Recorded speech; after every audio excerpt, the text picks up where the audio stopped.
This is When the Pictures Got Bigger. My name is Colby, and this is our inaugural episode of our first When the Pictures Got Bigger podcast. So I kind of want to just do something a little bit different today. I'm debating putting this on YouTube as well. If you don't know, if you're watching this on Spotify or any other podcast platform, When the Pictures Got Bigger is a YouTube channel that my brother and I run, essentially devoted to all sorts of classic movies. We talk about classic movies, and we do a lot of different movie-related challenges there. But essentially, the idea behind this podcast is it's much more casual. You know, those YouTube videos, I always have a script. I always know what I'm going to say. I'm always trying to find images and videos that can go along with what we're editing together in a video essay. But a podcast is, by nature, much more casual, right? So the idea behind this podcast, I was trying to think, what's a way for me to maybe weekly, maybe bi-weekly, maybe monthly, just talk about movies, and talk about movies that you might not have heard of, because anybody can do a podcast talking about, you know, the latest Marvel film in theaters or the latest blockbuster, the latest Disney film. And I love new movies. I'm always seeing new movies. But I also think there's so many gems in the first 120 years of film that we just got to spend more time talking about those films and hyping them up, because a lot of the time they're the films that are inspiring the films in theaters today, right? So I was debating this kind of what's the best podcast topic, the best podcast theme, in order to hopefully get that across, all these classic great movies. And I've been kind of an obsessive of film for years. I think, you know, the best way to kind of explain my history as a film lover is to, you know, start at the beginning and get very abridged. So I started getting really into movies when I was probably 10 or 11. And of course, when you're 10 or 11, you're watching what's in theaters, you're watching Disney films, you're watching stuff that you find, at least for me, stuff I found at Blockbuster. But I didn't really know where to start. I didn't really know what type of movies I was into, kind of directors. I was into Steven Spielberg, I was into Pixar, but I wanted to expand my horizons, as I think most young films do, right? And so I began looking for these lists, you know, these lists of 1,001 movies you must see before you die. That's typically the most famous one. I have my issues with that list. I think a lot of the time it's very American-centric, and it really prioritizes blockbusters over anything else. And so there were other lists. I didn't really connect with 1,001 movies. I saw, you know, for instance, AFI's Top 100. That's only American films. They shoot pictures, don't they? They have a list of about 1,000 films. Actually, I think it's they have like a complete list that's like 23,000 films or something, which is kind of insane. But I really began looking for this list that was manageable. This list of films pretty much from the birth of cinema up through the 21st century that hit every aspect. You know, the most iconic horror films, the most iconic foreign art house cinema, right? The most iconic silent cinema. And the one author that I really connected with was Danny Peary. And Danny Peary, he's a very famous film fanatic, and I'll explain that in a minute. He essentially, back in the 1980s, he began writing these books that were kind of guides to all of these classic movies that at the time were very hard to see, right? He had Cult Movies 1, Cult Movies 2. I think there were 3 cult movie books, and he also had a cult movie star book. And each of those books touched on, you know, 50, 100 films that he thought were worthy of rediscovery. And a cult movie, you know, we'll get into that definition a lot on this show, because that's a term that he uses a lot. But Danny Peary, his cult movie books were much smaller in kind of scope, and I wanted something really big, really, you know, something that I could really sink like my teeth into. And I found Danny Peary's guide for the Film Fanatic, and I realized, you know, this is a very long-winded story, but Danny Peary's guide for the Film Fanatic essentially is a very large book touching on over 4,200 films from all decades of cinema, all countries, all subgenres. I mean, there's documentaries, there's animated films, there's, you know, concert films, literally anything that any major film from the 20th century is probably covered in this book, right? But there's also some notable omissions. Films like I don't believe like The Music Man is included because Danny Peary's goal is to include films that he thinks he could personally recommend, right? So if he doesn't like your favorite movie from 1953, it's not in the book. So essentially that was really interesting to me because I was like, okay, well, here's not only a list of 4,200 of the best films from the 21st century, it's also a list that omits several films that I had seen in every other list. And really the types of films included in this book, they were so fascinating to me. Like, I'll talk about a little bit about 5 of them. This is kind of the first episode. I'm explaining the genesis for this show and kind of what we're going to be doing each episode. But then I also want to give you 5 recommendations from this book because I want to show kind of the scope and the breadth of this book and also kind of what it introduced me to. Because it's introduced me already to a lot of really interesting films. And so Danny Peary's Guide for the Film Fanatic, as I was first getting into movies, it was really this, very helpful book for me. But kind of as I've grown older, I've stopped really reading it. And obviously when the pictures got bigger, this YouTube channel that you might or may not be watching this on, it's been devoted to all sorts of different movies, including newer movies. But Danny Peary's Guide for the Film Fanatic only includes films up through 1987 when the book was first released.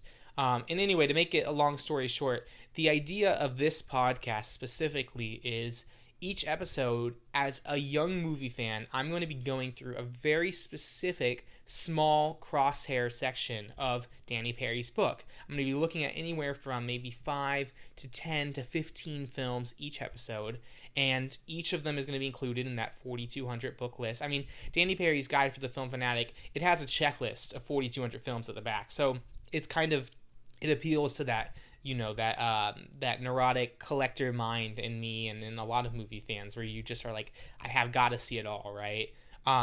And so each episode I'll look at maybe baseball films. Here's the 7 or 8 baseball films included in the Guide for the Film Fanatic. Or here's alligator films with alligator attacks, and that's the central plot of the movie. Here's documentaries from, showing World War II, right?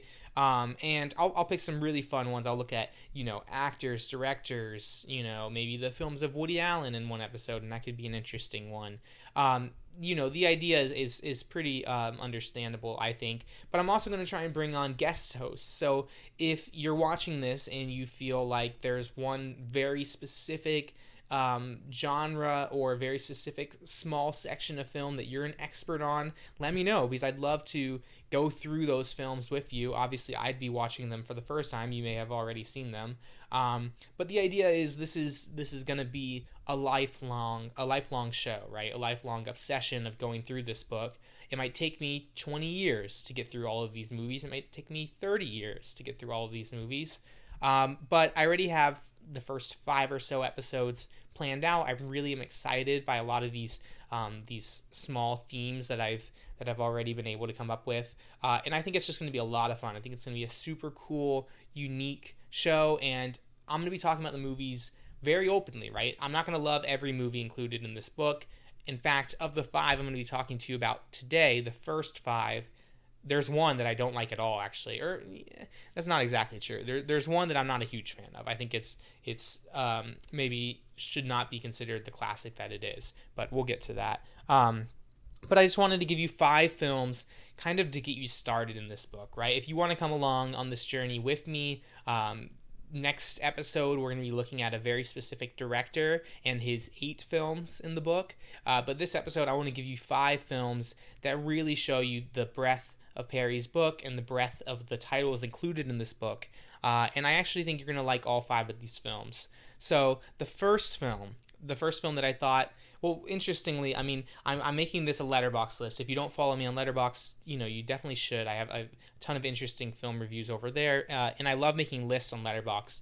And Letterboxd has this very unique feature where the first film on your list becomes the backdrop of your list. So it becomes kind of the calling card for your entire list. And I thought, okay, well, it's very important then that this first film that I discuss is one that I think ticks all of the boxes of Peary's book. And I thought about this very long and very hard, and I decided to settle on the first film that I want to discuss in this 4,200 film journey. The journey of 1,000 miles begins with a single step, right? The first film I want to discuss is Elaine May's The Heartbreak Kid. Neil Simon wrote it. Elaine May directed it. The Heartbreak Kid. The Heartbreak Kid is a film from 1972. It was directed by Elaine May. It was written, it's based on a short story by Neil Simon, actually. And I think it was written by Neil Simon, or if not written by him, it was written by someone else. No, it was written by Neil Simon. The story is actually a Bruce J. Friedman story. But The Heartbreak Kid is this really hilarious comedy, and it's so interesting to me because the idea behind Peary's book is he's shedding light on films for the most part that he thinks are underseen and have almost been forgotten to the sands of time, right? And The Heartbreak Kid totally fits that moniker of a film that should be celebrated as one of the best studio releases of the early 1970s, right? It's one of the funniest comedies you'll see. It's so funny, it's so smart, it's so clever, but yet it's been so forgotten. It's such a shame. It's one that I watch all the time, but the plot of The Heartbreak Kid is essentially there's this man played by Charles Grodin, and he's just married. He's just been newly wedded to his wife, Jeannie Berlin, who's actually Elaine May's daughter. And Berlin and Grodin, they go on a honeymoon, right? They go on a honeymoon to, I think it's like South Florida at this beautiful resort. It's, a beach resort, all expenses included, whatever, right? And Grodin and Berlin, we don't know exactly why they've been married. It's kind of hard to tell how long they've been married, but it's very clear from the first scene that they're in together that these two don't like each other. At the very least, they're not compatible. Berlin almost likes him, and she's obsessed with Grodin in a way, but he doesn't like her. He thinks she's whiny, and she is whiny. She's so good in this film. I mean, Jeannie Berlin is she's another actress that's really been forgotten, but she's this perfect she's not even nagging. She's just kind of whiny, and she's, she gets sunburnt on the first day that they're at this resort, and she can't eat certain foods, and she, needs to stay in bed all day. And anyway, he figures out pretty quickly on that he's in a mistake. He's made a mistake, right, by marrying this woman. And one day he heads down to the beach, and immediately he sees Sybil Shepherd, who is this very young woman who she she approaches him, actually, and he sees her, and he immediately falls in love with her. And he's on his honeymoon with Jeannie Berlin, but he falls in love with Sybil Shepherd, this new woman, right? And he decides right then and there that he needs to leave his wife. He needs to get out of this brand new wedding that he's, brand new relationship, partnership that he's just got himself into because it was this big mistake, right? And that's the general conceit of The Heartbreak Kid. You can kind of tell where it's going to go from there. But it's so funny. It's so clever. Charles Grodin, it's so interesting to me because I think Elaine May is kind of one of those directors. I made a video on Elaine May, and she's been put in movie jail, which is this term for directors that have kind of blown it on a large level with her, her very infamous film Ishtar, which I also think Ishtar is not a bad film either. I really do like Elaine May as a director a lot. But the funny thing to me about Elaine May is that I think of all of the female directors, the great female directors, Elaine May is the woman that understands men better than any other. Elaine May understands men better than a lot of men understand men, right? And it's so interesting because the men in Elaine May's films are all terrible. Charles Grodin is one of the worst people you'll ever see in a comedy. He's just so terrible to Jeannie Berlin. He's a loser in a lot of ways, right? But at the same time, the interesting thing about The Heartbreak Kid is you're almost like, it's like this train wreck that you can't look away from, like the way he's speaking to Jeannie Berlin, and then at one point he tells Sybil Shepherd's father that he intends to marry her, and Sybil Shepherd's father hates him. He thinks that Charles Grodin is the worst man he's ever laid eyes on. And it's just so fun. It's a great movie. It's short. It's like 90 minutes, but it's 90 minutes of kind of long scenes that are full of dialogue, and really funny scenes where kind of, we start the scene and everything is all right, but by the end of the 6-minute scene, everything's, gone, terribly wrong, right? But the Heartbreak Kid, it's just, I don't understand what it is. I think maybe it's just the fact that it hasn't been released very well, or maybe studios don't know what to do with it. But I don't know why it's not considered one of the great comedies of the last 50 years, because it's so funny to me. It really says a lot about kind of lust versus love and marriage and rushing into things that you shouldn't be rushing into. But it's also just absolutely hilarious. I think there's no better film to kind of start this journey through Danny Peary's book than The Heartbreak Kid, because it's a film that I love. It's a film I think you absolutely should watch if you like comedy, and I really think that's a great way to start this journey. So keeping in line with the theme of these forgotten 70s films that absolutely deserve more attention and more respect than they currently have, I kind of want to go a little bit forward. I think 1978, a little crime film, a film that I actually think is even less famous than The Heartbreak Kid. According to Letterboxd, it's certainly less famous, which is kind of one of the metrics I'll be using a lot on this show. But I want to talk about 1978's Dustin Hoffman crime film, Straight Time. Now, you understand the conditions of your parole. I gotta get along with you, or you're gonna send me back to jail. Dustin Hoffman. You're on parole? I figured I served my time and I just earned a little bit of freedom. My friend, I see that you're going to force me to deal with you. Straight Time. Straight Time is an interesting movie because it's a movie that I reached through Danny Peary's guide for the Film Fanatic, but kind of tangentially, because I listened to this great podcast called the Pure Cinema Podcast, and the two co-hosts of that show, Elric Kane and Brian Sauer, they're both huge fans of Danny Peary's book, right? A lot of celebrities are, Tarantino and Patton Oswalt and Edgar Wright, right? They're all these huge fans of this book. But one of the films that Peary and that these two co-hosts both constantly champion is Dustin Hoffman's film Straight Time, right? It's not directed by Dustin Hoffman. It's directed by Ulu Grosbard, who's not a director I'm super familiar with. But Straight Time was a movie that I kept hearing it being talked about in these circles, in the circles of people who respect Danny Peary. And I really think Danny Peary champions a very specific kind of film. It's the kind of film that you might see late on television one night, and you might pick it up halfway through, and halfway through you don't realize what you're watching. You realize you don't know what you're watching, and immediately you're struck by like the fact that you need to know what this is because it's that great. And Straight Time is a perfect example of that. It's a crime film, so very different than The Heartbreak Kid. But Dustin Hoffman is so good in it, and it's kind of got a who's who of character actors of the 1970s. But essentially, Dustin Hoffman plays a criminal. He's been in jail for I believe it was robbery. I think they mentioned that right off the bat. But he's been in jail for maybe 10, 15 years, and he's just gotten released on parole. And he's trying to turn his life around. He gets sent to a halfway house, and he's really trying to go straight. The film's called Straight Time, right? But he meets up with one of his buddies, and his buddy is still, his buddy now has a kid. He has a wife who's played by Kathy Bates, actually, in her very first film role. She's super young in this film, 1978. But his buddy, his buddy is really great in this film. His buddy is Gary Busey, so another very famous actor. But Gary Busey, he's big on drugs, and he brings drugs into Dustin Hoffman's halfway home. And essentially, without getting too far into the plot details, Dustin Hoffman's, his goal of going straight is not exactly, it's not going to go to plan, right? But I mean, this is a film, essentially when Dustin Hoffman accepts the fact that he's continuing his criminal life, the film goes all of these very interesting places. We get some really fun, really tense robbery scenes, robberies of jewelry stores and banks.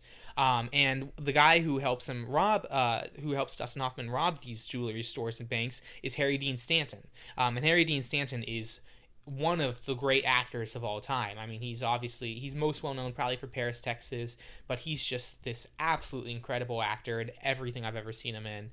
And Dustin Hoffman, I'll be mentioning him a lot because Dustin Hoffman is my favorite actor of all time. And Dustin Hoffman is an actor who I really discovered through Danny Peary's book because, of course, he talks about all of Dustin Hoffman's great roles. Emmett Walsh plays the parole officer who interacts a lot with Hoffman early on, and Emmett Walsh is another great character actor. It was this film that he was in that actually inspired the Coens to utilize him in Blood Simple, which is his best role, and Blood Simple is another great film. The Coen brothers are also featured, at least their early films are in this book. And anyway, this is a really interesting movie because on the one hand, it's a crime film, it's a robbery film.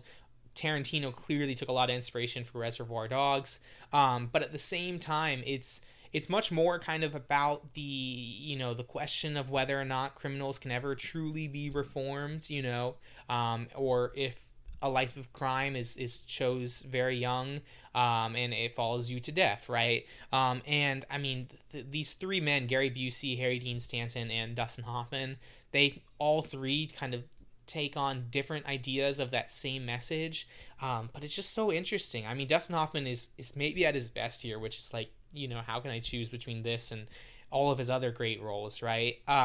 But he's so good, and the ending to this film is so sad and so depressing, but also kind of like, well, yeah, how else could it end, right? And the thing I love about this film too is it's a crime film, but it's not glossy at all. It's actually really not gritty, but it's really like methodical, I guess. It's like we see how Dustin Hoffman gets his guns. Obviously he can't buy a gun, right? So how does he get his guns? We see him kind of timing a heist. We see him laying out a floor plan of a jewelry store and casing out the joint beforehand, right? And it's such an interesting movie. It's really underseen. Like I said, I'm going off of Letterboxd numbers. There's only 14,000 people who have seen this film according to Letterboxd. And just for reference, The Heartbreak Kid is 25,000. But both of those are well under what they should be. I mean, they should be, in my opinion, they should be, considered along with like The Godfather as some of the best that 1970s cinema has to offer, right? I really, I do strongly believe that these are these great forgotten 70s American films. They both show off Americana really well, which is another one of my favorite themes. And that's what I want this podcast to be about, right? I'm going to be, showing you these films that I've discovered through this book. I'm not some film expert. I'm going on this journey with you, but we're looking at these films together. And there's sometimes films that the book will tell me about. I'll watch it, you might watch it with me, and we don't like it, right? It's a bad film. Or maybe I like something and then you watch it and you hate it. So all I'm doing is giving these recommendations. You can take them or leave them. But Straight Time, in my opinion, if you're into, Scorsese films or Francis Coppola films, this is one of the great crime films of the 70s, and it's so criminally underrated. And I'm going to try and avoid using that word because I hate the word underrated. But at the very least, it's criminally underseen. So I would say check it out. There's a great Warner Archive DVD. Neither one of these films are super obscure, and the remaining three I'm going to talk about, they're even less obscure, actually. But I want to pivot from Straight Time, a film that I love, to a film that I discovered through Danny Peary's book when I was a very young, new film fan that I actually don't like. And it's a very famous movie. He certainly doesn't shy away from famous films, too, especially if he thinks they deserve more love and more attention. And it's actually the Marx Brothers' Duck Soup. I could dance with you till the cows come home. Yeah. On second thought, I'd rather dance with the cows till you come home. Why don't you marry me? Why, marry you? You take me and I'll take a vacation. I'll need a vacation if we're going to get married. Why, a 4-year-old child could understand this report. Run out and find me a 4-year-old child. I can't make head or tail out of it. I'll see you at the theater tonight. I'll hold your seat till you get there. After you get there, you're on your own. So Duck Soup is an interesting film to me because when I was first getting into Danny Peary's book, I kind of wanted to start at the beginning chronologically and look at a lot of the silent films included. And the Marx Brothers are not silent comedians. Their films actually have a lot of wordplay involved in them. And I'll include a little snippet of some of the wordplay in Duck Soup because it's really clever stuff. You want to be a public nuisance? Sure. How much does the job pay? Ciccolini here may talk like an idiot, and look like an idiot. But don't let that fool you. He really is an idiot. Why, my partner, he's got a nose just like a bloodhound. Really? Yeah, and the rest of his face don't look so good either. But I was looking first, at a lot of these comedians of early years of film, because I think if you don't watch a lot of 30s films or 20s films, I would say you should start with comedies and horror, because those are the two genres that I think have translated pretty well from a silent medium to kind of where we're at today. I was introduced to Charlie Chaplin and Buster Keaton and Harold Lloyd through Danny Peary's book, and I think that all three of those men are hilarious, and I think that their films hold up remarkably well. But Danny Peary, he includes a little bit of all of the great comedians, so of course we get some Marx Brothers, we get some Abbott and Costello, we get some Laurel and Hardy, and one of the Marx Brothers films, actually the first one that I decided to watch based on Peary's recommendation, was Duck Soup. And Duck Soup, it's probably the Marx Brothers' most famous film, probably their most well-regarded one, but it didn't really connect with me. So I've seen this a few times now. Typically if I see a movie that's considered a classic and it doesn't connect with me, I'll watch it 2-3 times, several years apart, seeing if, okay, do I get it now? Do I finally understand it now? And so I rewatched Duck Soup for probably the third time, not too long ago, like last week. And it still unfortunately didn't connect with me. So it follows kind of this fictional country, Fredonia, which is, it's one of the great fictional country names, I'll give it that. But there's been this kind of change in leadership, and Rufus T. Firefly has been named the new president, the new dictator of Fredonia. And that is, kind of that's the start of the film, but as the film goes, Rufus T. Firefly, who's Groucho Marx, he offends neighboring countries, and they go to war, and he offends his cabinet, and there are people sent to spy on him and enter his private quarters, and that's Harpo and Chico Marx, and it's just. It's the four Marx Brothers. Zebo is barely in the film, but the Marx Brothers, they have a very specific brand of comedy, and that's one of the things about these silent comedians is, you're either going to like their brand of comedy or you're not, and there's certainly comedians that I prefer their brand of comedy to the Marx Brothers. The Marx Brothers really, they focus a lot on zany, laugh a second jokes. Their jokes, by the time you understand the punchline, they're already 2 jokes ahead of you at that point. There's just this constant barrage of humor throughout their films. And they also include a lot of musical elements in their films, a lot of song and dance numbers, and it's fine, it's interesting. There were certainly jokes in Duck Soup that I really liked. I think Harpo Marx is probably my favorite Marx brother. He does a lot of the kind of the silent comedy, face play, right? He says a lot in his eyes, and he doesn't say a word at all, right? And I find him probably the funniest of the Marx brothers. Groucho, he had some good wordplay. It's tough for me to say, because when I'm talking about a film that's as well regarded as Duck Soup, which is, it's got to be in AFI's top 100. It's got to be considered one of the great classic comedies of all time. And it's just not there for me. It's one that I want to recommend anyway, because I do think if you want to see, the range of the films in this book, I want you to know that he does include films from the first 20-30 years of American cinema and foreign cinema.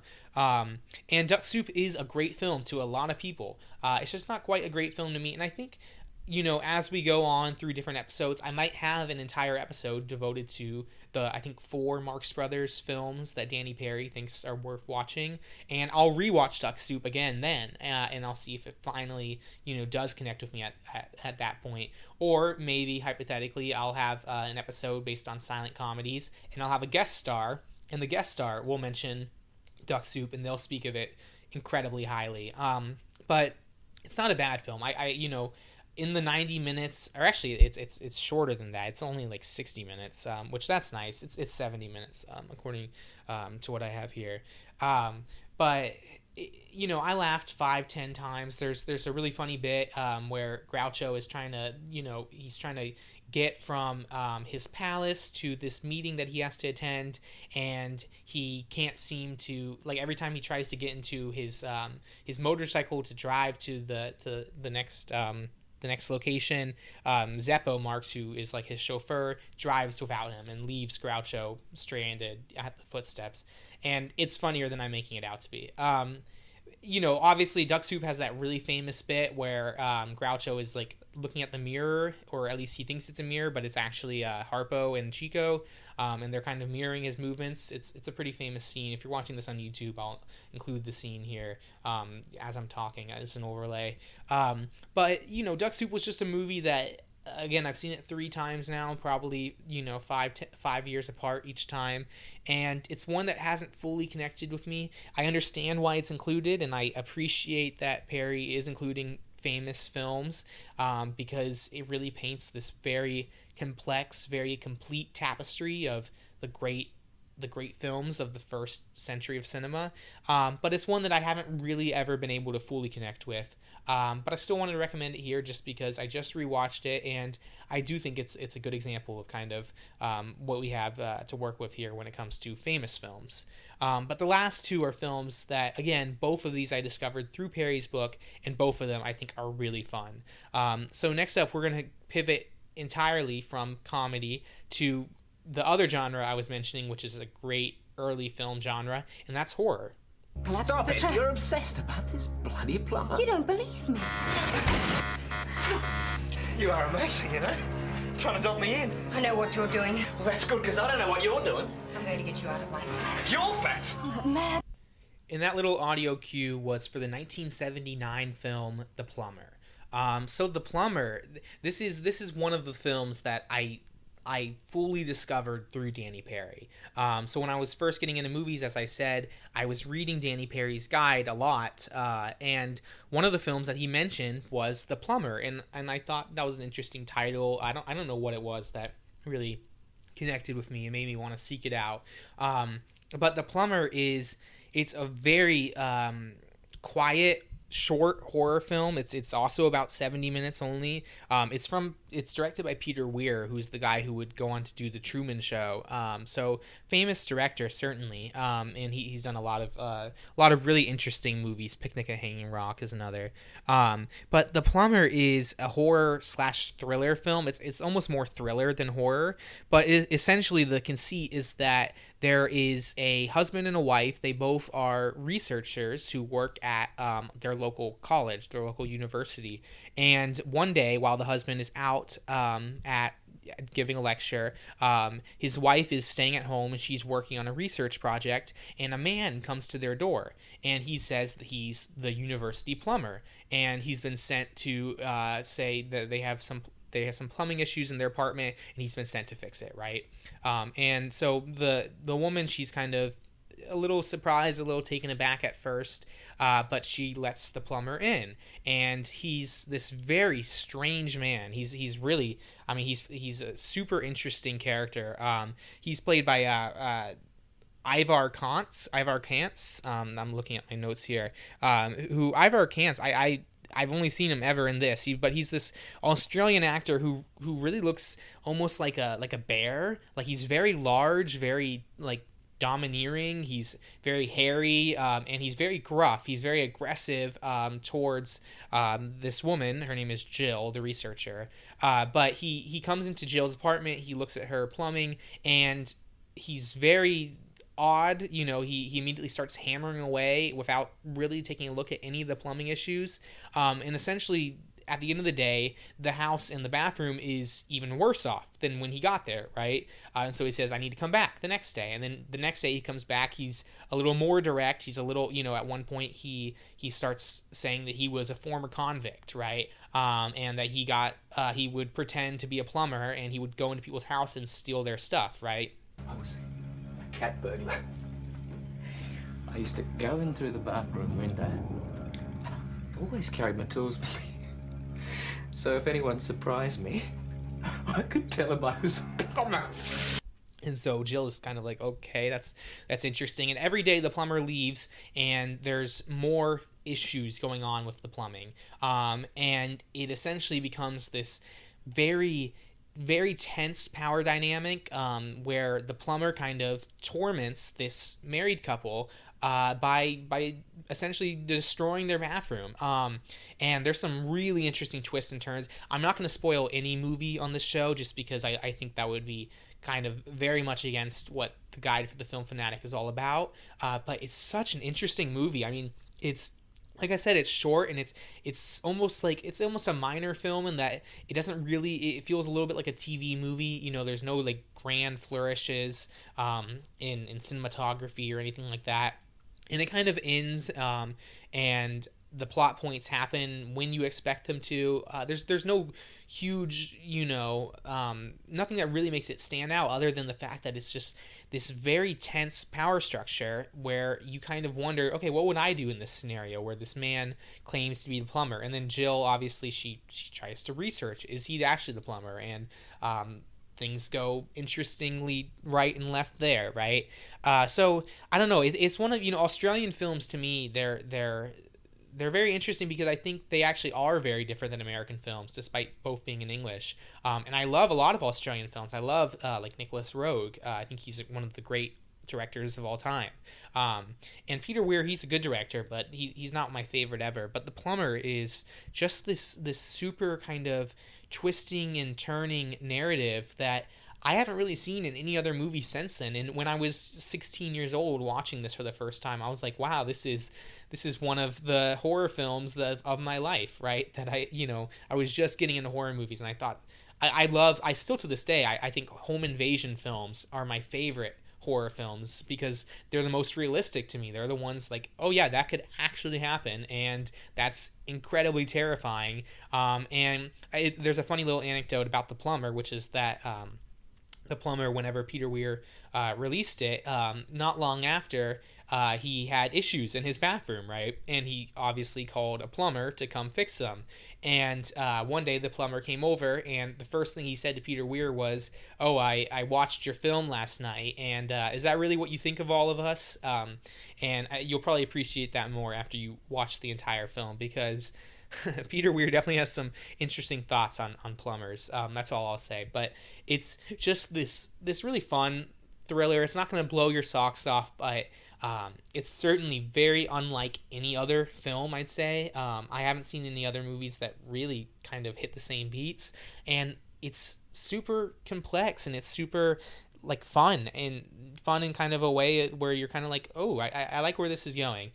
So, that's a fourth recommendation that I want to give you. It's one that I completely discovered through Danny Peary, and Danny Peary, he loves horror films. We're going to be talking about hundreds of horror films in the next, however long it takes us for this journey.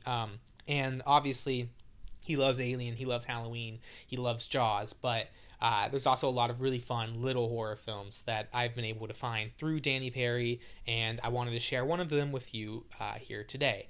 But we have one more film that is completely different than the four I've just mentioned. It's a sequel. It's a direct sequel to a movie we'll be covering later on in this series, and it's a fantasy family film. And it's one that I discovered through Perry, and it's still one of my favorite fantasy children's films. And that would be the 1985 film Return to Oz. This summer, Walt Disney Pictures presents a motion picture fantasy adventure beyond your fondest imagination.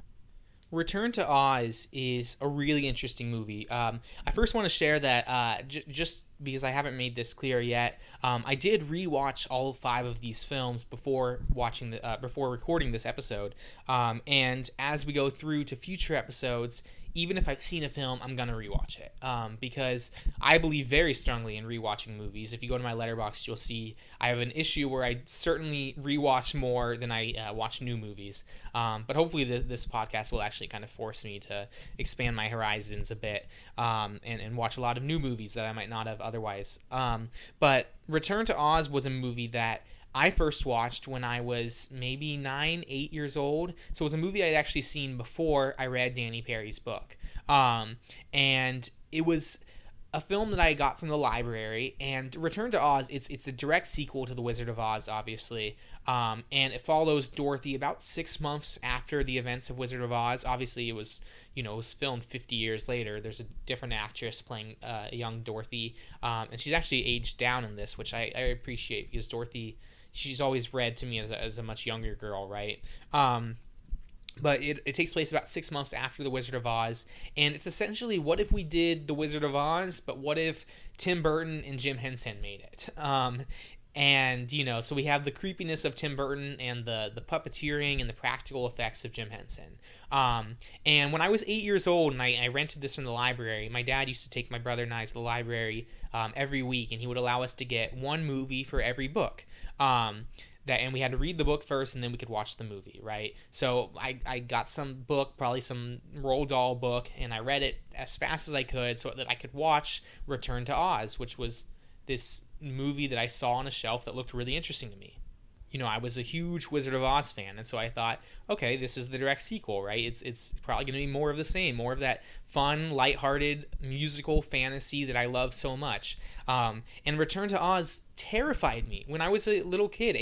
This movie is really stretching the definition of what I would call a family film, because this movie is scary. Again, I just rewatched it, and I still think, at now 23 years old, I'm still, still a young movie fan, but at 23 years old, I still think this movie is scary. In a lot of ways, it's scarier than The Plumber. And I mean that so seriously. This movie has... The practical effects look great. I mean, if they did this now, it would be all CGI, which I have a lot of issues with. But man, the costumes on this, we get a lot of the same characters from the first film, but they're done in this Tim Burton style, where the edges are much more defined and descript, and the sets are much more bleak, and the coloring is more Edward Scissorhands than MGM's Technicolor. And so Return to Oz, when I first watched it when I was 8 years old, I pretty much immediately shut it out of my mind. I was like, yeah, that was terrifying. I don't know why I got it, and I'm going to forget that movie exists. And funnily enough, I actually did forget this movie existed, right? I kind of chalked it up when I was 10, 11 years old that perhaps I had been imagining this creepy Wizard of Oz sequel. And when I first started reading Danny Peary's guide for the Film Fanatic, I saw this film mentioned again, and I realized, kind of in a rushing wave of recollection, no, this movie does exist, and it's maybe I should rewatch it again and see if it's as terrifying. I didn't make it up. It wasn't some product of my nightmares. It was actually a real studio film, which is still so funny to me that this was made in the 80s as a studio film. And if you're born as an 80s kid or a 70s kid or whatever, you're probably more intimately familiar with this film than I was. But to me, watching it, I genuinely thought I had made it up. As I said, I don't need to get too far into the plot in this one because everybody knows the story of The Wizard of Oz. But 6 months after the events of it, Dorothy's living back in Kansas. And the film opens, just to give you a taste of kind of how dark this film is. They think Dorothy's lying about going to Oz, and her aunt and uncle decide that the best thing for their young little niece would be they're going to lobotomize her.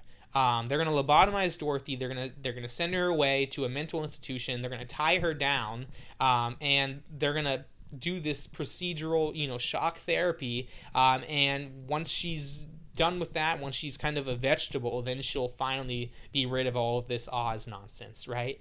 And I'm serious. That's how the film opens. That's the opening 20 minutes of this movie, is Dorothy escaping from a mental institution. And it's just crazy. And it doesn't stop there. The flying monkeys are much scarier this time around. And there's some beautiful set design. Jim Henson, as far as I know, he didn't have anything to do with the puppeteering here.